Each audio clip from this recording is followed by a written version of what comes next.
Hello बच्चों, नमस्कार। कैसे हैं आप सब लोग? उम्मीद है शानदार, जिंदाबाद, ज़बरदस्त होंगे। आज मैं एक बहुत शानदार भर्ती की जानकारी लेकर के आया हूं। अभी तक आप लोग ये सोचते हैं कि शायद सब इंस्पेक्टर या एसएससी सीजीएल की नौकरी ही शायद सबसे बड़ी होती है। इसके ऊपर सिर्फ आईएएस ही होता है या पीसीएस होता है। या तो लोग सबसे ऊंची वाली नौकरी को जानते हैं या उसको जानते हैं जिससे आसपास लोग लग रहे हैं, आपके आसपास लोग लग रहे हैं, जैसे पुलिस की वैकेंसी। लेकिन बीच की बहुत अच्छी अच्छी भर्तियां होती हैं, उसके बारे में शायद जानकारी ना होने की वजह से हम उस तरफ कभी मुड़ ही नहीं पाते, या हम में कैपेबिलिटी होने के बावजूद हम उसकी कभी तैयारी नहीं करते क्योंकि हमें जानकारी का अभाव होता है। आज ये वीडियो जो मैं लेकर के आया हूँ एक बहुत शानदार वीडियो रहने वाला है और बहुत सारे बच्चों को मोटिवेशन दे के जाएगा कि अच्छे पदों पर भी बहुत आसानी से लगा जा सकता है अगर आपने मन में ठान रखा हो तो। देखिए, लगन तो अगर आप बड़ी वैकेंसी की तैयारी कर रहे हो, बड़ी नौकरी की तैयारी कर रहे हो, तो निश्चित तौर पर वहाँ पदों की संख्या कम होगी, कंपटीशन ज़्यादा देखने को मिलेगा क्योंकि वहाँ फिजिकल वगैरह नहीं होता। वहाँ सब लोग फॉर्म भर सकते हैं, मेडिकल वगैरह की ज़रूरत ही नहीं है वहाँ। तो ये वही वैकेंसी है। आपने आरओ सुना होगा इससे पहले भी। इलाहाबाद हाई कोर्ट आरओ एक और भर्ती होती है, वो अलग है। ये भी एक आरओ की भर्ती है, ये भी अलग है। तो ये इसमें क्या खास है? तो आपने बच्चों यूपी में सबसे बड़ी भर्ती सुनी होगी पीसीएस की, और उसको कराता कौन है? यूपी का संघ लोक सेवा आयोग, यानी संघ लोक सेवा आयोग यूपी का। या हम संघ नहीं कह सकते, संघ तो यूनियन का हो जाता है, यानी केंद्र का हो जाता है। तो हम उत्तर प्रदेश लोक सेवा आयोग उसको बोलेंगे, जिसको अंग्रेजी में बोले तो UP PSC, public service commission, UP वाला। तो उसी को पीसीएस भी वही कराता है और आरओ भी वही कराता है। यही दो भर्तियां हमारे यहाँ पीएससी कराता है, मतलब पब्लिक सर्विस कमीशन कराता है यूपी वाला। तो सीधी सी बात है, जब पीसीएस को करा रहा और इसको करा रहा, तो ये भी बहुत बड़ी भर्ती होगी, निश्चित तौर पर होगी। गजेटेड अफसर आप डायरेक्ट बन जाते हैं इस नौकरी पे को लेते ही। तो अधिकारी तो यार, गजेटेड अफसर बनोगे तो सीधी सी बात है, अधिकारी तो आप कहलाए ही जाओगे। अब ये क्या है इसके बारे में बोल लेते हैं। भाई, जो आरओ है वो आपका समीक्षा अधिकारी है, हिंदी में बोलूं। एआरओ को बोलेंगे तो सहायक समीक्षा अधिकारी है। इसको कैसे इसमें बना जा सकता है उसके बारे में जानकारी लाया हूं इस वीडियो के माध्यम से। तो प्री और मेंस दो चीजें तो होंगी भाई, अच्छे लेवल की जॉब है तो। योग्यता स्नातक, ग्रेजुएशन, बजाय कुछ स्पेसिफिक पोस्ट हो सकती है जिसमें ग्रेजुएशन के साथ साथ कुछ और चीज, जैसे वो लेवल सर्टिफिकेट या ट्रिपल सी कुछ मांग लिया, वो अलग बात है। अधिकतर वैकेंसी इसमें ग्रेजुएशन के थ्रू ही होती हैं। और एज जो है 21 से 40 वर्ष होगी, यानी कोई भी बच्चा फॉर्म भर सकता है जनरल का अगर 21 से 40 के बीच एज है। ओबीसी, एससी, एसटी 45 तक भर सकते हैं। विकलांग 55 ईयर्स तक भर सकते हैं, हालांकि 60 पे रिटायरमेंट भी है। संपूर्ण जानकारी अब बता ही देते हैं बच्चों। इसके बारे में न्यूज़पेपर में अमर उजाला में छपा है, हिंदुस्तान में छपता तो शायद नहीं मानते, अमर उजाला में शायद खबरें ठीक ही आती हैं। जब कुछ बातें चल रही होती है तभी ये बात आती है। तो आरओ का विज्ञापन जल्द। अब ये भर्ती क्या हर साल आती है? ऐसा नहीं है। पीसीएस हर साल आती है, और ये 2021 में आई, इससे पहले 22 में नहीं आई, 2021 में आई है। 2022 में नहीं आई, 23 में आने की बात चल रही है। तो 22 स्किप कर दिया था। इससे पहले 20 में भी नहीं आई, 19 में भी नहीं आई, बहुत पहले, क्योंकि देखो 20-21 को तो कोरोना खा गया, तो 20-21 में नहीं आई, आनी थी ये 20 में, 20 में, 19 में, जो भी है। तो ये 17 में ही आई थी, 18 में एग्जाम हुआ, फिर सीधी 21 में आई। 20 में आनी थी लेकिन आई 21 में। बीच में देखो कितने साल। तो ऐसे ये गायब रहती है, इसलिए इसकी बहुत ज़्यादा अफवाहें चलती हैं। कब आएंगी, कोई कुछ खबर दे देता है, कोई कुछ। मैं इस विवाद में नहीं पढ़ना चाहता कि ये कब आ रही हैं, कैसे आ रही हैं, पर ये आएंगी, इसकी बातें चल रही हैं, इसमें कोई शक नहीं है। कितने दिनों में आएंगी इस बात को कहना अभी मुश्किल है, ठीक है, पर जल्द आपको न्यूज़पेपर ही दे रहा है, तो हम इससे ज़्यादा और क्या ही जानते हैं। यूपीपीएससी आरओ के बारे में अगर जानना चाहते हो तो प्रीलिम्स और मेंस जो होते हैं, प्रीलिम्स 200 मार्क्स का होता है, क्वालिफाइंग नेचर होता है और मेंस जो होता है वो 400 मार्क्स का होता है। सबसे बड़ी बात है, पूरे एग्जाम में सिर्फ 2 ही चीजें आती हैं, जीएस और हिंदी।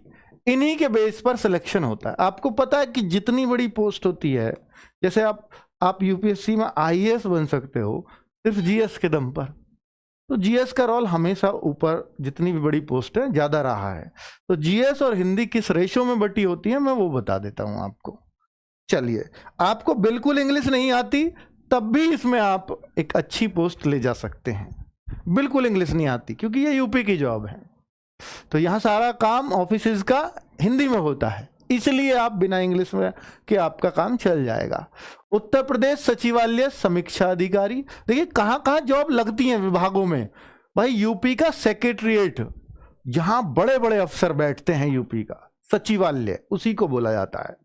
ठीक है, एक तो भाई आपकी विधानसभा ये नेताओं के लिए हो गई, लेकिन अधिकारियों की बैठने की जगह क्या होती है? सचिवालय, सेक्रेटरिएट। यहां नेता भी बैठ सकते, मंत्री बैठेंगे, बिल्कुल बैठेंगे। उत्तर प्रदेश लोक सेवा आयोग, उत्तर प्रदेश राजस्व परिषद कार्यालय मुख्य निर्वाचन अधिकारी, मुख्य निर्वाचन अधिकारी के कार्यालय में आप बैठोगे, वहां भी अच्छी पोस्ट पे होगे। भाई ये अधिकारी की तो पोस्ट है ही आपकी। उत्तर प्रदेश सचिवालय, देखिए ज्यादातर पोस्ट उसी में ही है। समीक्षा अधिकारी लेखा अकाउंट वाला है ना, समीक्षा अधिकारी हिंदी, समीक्षा अधिकारी उर्दू, समीक्षा अधिकारी लेखा, इन सचिवालयों में ऐसी ऐसी पोस्ट पे आप रहते हो। ठीक है, क्लियर। आगे बढ़ते हैं।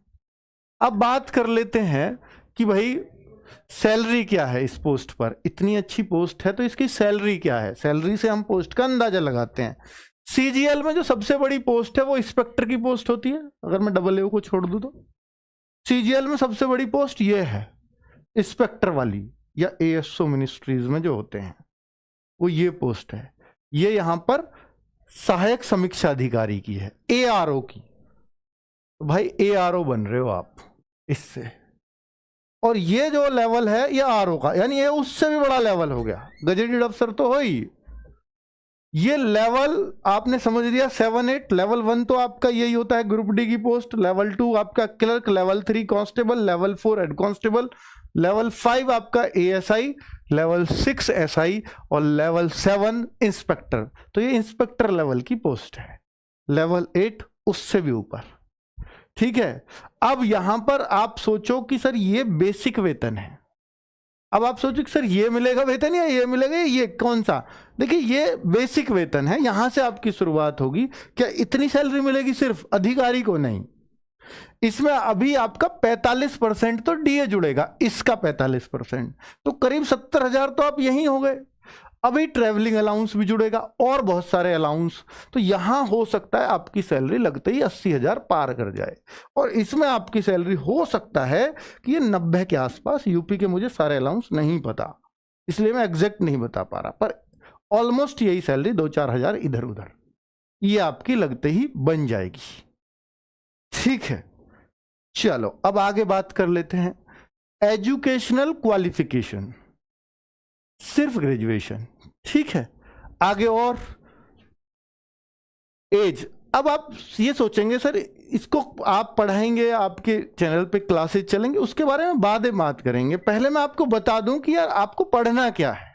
अगर आप मन बनाएं कि हमें अधिकारी बनना है, सब इंस्पेक्टर, बहुत सारे जो यूपी में सब इंस्पेक्टर बनते हैं वो इसकी तैयारी करते हैं।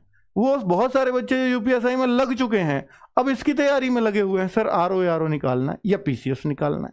2 ही चीजें उनके लिए बच जाती हैं। तो आरओ ही ज्वाइन करेगा सब इंस्पेक्टर भी, अगर उसकी इधर लगती है तो, क्योंकि ये नौकरी ही बेहतरीन है। 21 से 40 वर्ष एज में आपको बता चुका हूं। 45 वर्ष ये इन कैटेगरीज के लिए। एक्स सर्विसमैन भी इसमें आ जाता है, उनकी तो अपनी वो ये जॉब जब छोड़ के आए उसके 5 साल बाद तक भी चलता है। हैंडीकैप्ड 21 से 55 साल तक हैं। अगर देखें इसमें क्या क्या आता है एग्जाम में, देखिए बच्चों, प्री की बात कर रहा हूं मैं। प्री में क्या आएगा? ये प्री की बात हो रही है। जीएस ऑब्जेक्टिव टाइप, हिंदी भी ऑब्जेक्टिव टाइप आएगी। पूरा पेपर ऑब्जेक्टिव रहेगा, लेकिन क्वालिफाइंग नेचर का रहेगा, यानी सिर्फ पास करना है आपको। फिर उसके बाद मेंस के जो 400 मार्क्स हैं वही कट ऑफ बनाएंगे। तो क्वेश्चन 140 आएंगे जीएस में, 140 ही मार्क्स के होंगे, 2 घंटा समय मिलेगा। 2 पेपर होंगे बच्चों, एक तो जीएस का, 1/3 की नेगेटिव मार्किंग, ये प्री में होगी, पीसीएस में भी होता है। ठीक है, अब देखिए बच्चों, यहां अगर हम देखें तो यहां है हिंदी के 60 क्वेश्चन, 1 घंटे का समय, 1/3 की नेगेटिव मार्किंग। और हिंदी में भी क्या, हिंदी में यार वही विलोम शब्द, पर्यायवाची, मुहावरे, ये ऐसी चीज पूछी जाती हैं। आपसे पूरी हिंदी नहीं पूछता है, ताकि वो जान पाए कि आपकी जो वर्ड है, जो आपकी शब्दावली है, उसमें आप मजबूत हैं या नहीं। शब्दावली चेक करना उनका उद्देश्य होता है। हाँ, तो बच्चों इसमें ग्रेजुएशन प्लस ओ लेवल का एक नोटिफिकेशन आया था बाद में, तो आप ओ लेवल सर्टिफिकेट कर लीजिएगा। ठीक है, स्पेसिफिक पोस्ट में हो सकता है या हो सकता है सभी के लिए हो, तो इसलिए ओ लेवल सर्टिफिकेट आपको, ओ लेवल होता है 1 साल का कंप्यूटर का कोर्स, चाहे वो कुछ भी किया हो आपने, 1 साल का कंप्यूटर का कोर्स। अब सर ये कब क्या, CCC नहीं चलता है, हो सकता है कुछ पोस्ट के लिए हो, कुछ के लिए इसको बाहर कर दे, वो अलग बात है। ठीक है, वो नोटिफिकेशन बताएगा आपको। तो यहां पर आप देख रहे हैं जीएस में 140 मार्क्स हैं, जीएस में 140 ही क्वेश्चन हैं, 2 घंटे का समय है, 1/3 की नेगेटिव मार्क। हिंदी में 60 क्वेश्चन है ऑब्जेक्टिव टाइप, 1/3 की नेगेटिव मार्किंग। अब आपको पता है यार, जो लोक सेवा आयोग है ना, उत्तर प्रदेश का हो या संघ का हो, वो जीएस के क्वेश्चन सीधे सीधे नहीं पूछता, सीधे भी पूछता है। अगर मैं कहूं कि यूपीएससी तो बिल्कुल नहीं पूछती सीधे, लेकिन अगर मैं पीसीएस की बात, पीएससी की बात करूं उत्तर प्रदेश के, तो ये 60 से 70% तो सीधे फैक्ट बेसिस पूछता है, सीधे फैक्ट बेस। और 30 से 40% जो क्वेश्चन होंगे ना, वो कैसे, वो आपको थोड़ा सा मतलब डेस्क्रिप्टिव में जाना पड़ेगा। यानी आप समझ लीजिए कि एक क्वेश्चन करने के लिए आपको 4-5 क्वेश्चन होना जरूरी है तैयार, तब जाकर के आप एक क्वेश्चन का जवाब दे पाते हो। कैसे, मैं आपको दिखा देता हूं। इस तरह का पेपर होता है, ये प्री का पेपर है। क्यों है प्री का? क्योंकि 140 क्वेश्चन आपको दिख रहे हैं, मेंस में 140 नहीं आते। देखिए, अब आपको देख रहा है कि भाई ये जो क्वेश्चन है, इसके लिए ये सारी चीजें पता होंगी ना, कि करजन वायली की हत्या, इस पर याद, मतलब एक विचार, कोई घटनाक्रम दिया जाता है, उस पर विचार कीजिए कि खुदीराम बोस को मृत्युदंड दिया था, बाल गंगाधर तिलक द्वारा केसरी समाचार पत्र का प्रारंभ हुआ था या नहीं हुआ था, ये सारी चीजें याद होंगी, तो ही आप इस क्वेश्चन का आंसर लगा पाओगे। ठीक है ये भी फैक्ट ही, पर ये चारों फैक्ट याद होने जरूरी हैं, तभी एक क्वेश्चन सही होगा। इसलिए आपको थोड़ा इस तरह से पढ़ना पड़ेगा इसको, जीएस में थोड़ा डिटेल में जाना पड़ता है। क्वेश्चन नंबर 2 भी देखेंगे कि भाई मेरठ, ये जो भी मैंने पढ़ना नहीं चाहता कि इतना लंबा मैं पढ़ भी नहीं पाऊंगा, ये स्थापना या जो भी है, मेरठ का कब हुआ, कानपुर का कब, या विद्रोह हो सकता है, ये 1857 का अधिवेशन है शायद, राष्ट्रीय कांग्रेस के अधिवेशन के संदर्भ में है। मेरठ का कब हुआ, कानपुर का कब हुआ, लखनऊ का कब हुआ, बनारस का कब हुआ, अगर ये सारे याद होंगे तो ही ये कूट लग पाएगा आपसे। ठीक है, तो इस तरह का मैं आपको बस एक एग्जाम्पल दे रहा हूं कि 2 क्वेश्चन देखिए आपने, तो ये लंबे लंबे होते हैं, इसलिए 2 घंटे का समय भी होता है। कभी आप सोचो जीएस के लिए 2 घंटे 140 क्वेश्चन है, वो तो थोड़ी देर में कर देंगे। जैसे आप यूपी पुलिस में 50 क्वेश्चन या 38 क्वेश्चन को 10 मिनट में कर देते हो, वो नहीं होगा। यहां एक एक क्वेश्चन पढ़ने में टाइम लगेगा, इसलिए 2 घंटे ठीक टाइम है यहां पर। ठीक है बच्चों, तो ये रहा आपका जीएस और 60 क्वेश्चन हिंदी के।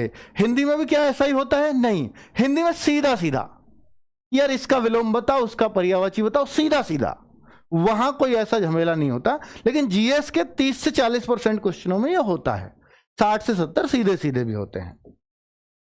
ठीक है, अब ये तो रहा प्री की बात। अब मैं मेंस की बात कर लेता हूं। मेंस में क्या होगा? मेंस में क्या होता है? प्री क्वालिफाइंग है, 200 में से कट ऑफ जाएगी, 120 जाओ, 130 जाओ, वो अलग बात है। ठीक है, जितने पे भी जाएगी, या उससे भी कम रह जाओ। ठीक है, अब यहां मेंस में क्या होगा? 3 पेपर आपके होते हैं, पेपर 1, पेपर 2 और paper 3। Paper 1 GS objective, GS objective का होगा 120 प्रश्न, वहां 140 प्री में अगर क्या हो 120 फिर दोगे, यहां मार्क्स 120 ही होंगे, समय 2 घंटा होगा। ठीक है।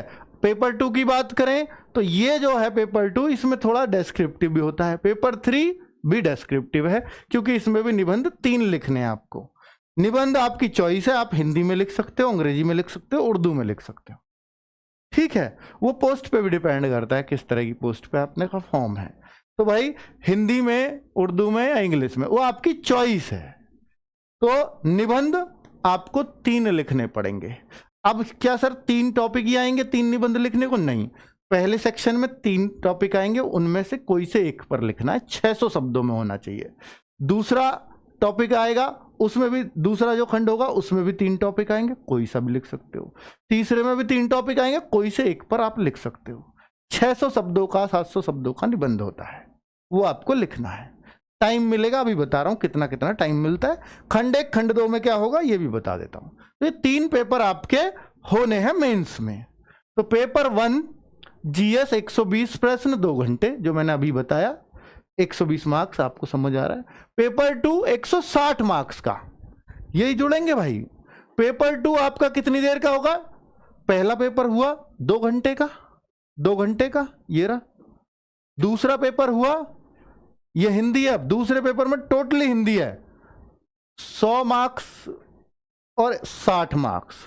100 मार्क्स का क्या है, इसमें आपको एक गद्यांश दे देगा, उसका सारांश लिखना होगा, गद्यांश का शीर्षक लिखना होगा, शीर्षक के 3 नंबर मिलेंगे। सारांश लिखना पड़ेगा गद्यांश का, उसके 6 नंबर मिलेंगे। रेखांकित कुछ शब्द कर देगा एक गद्यांश में, उनका कुछ बारे में कुछ पूछेगा, उसके 12 नंबर मिलेंगे। टोटल 21 नंबर गद्यांश पे बन जाते हैं।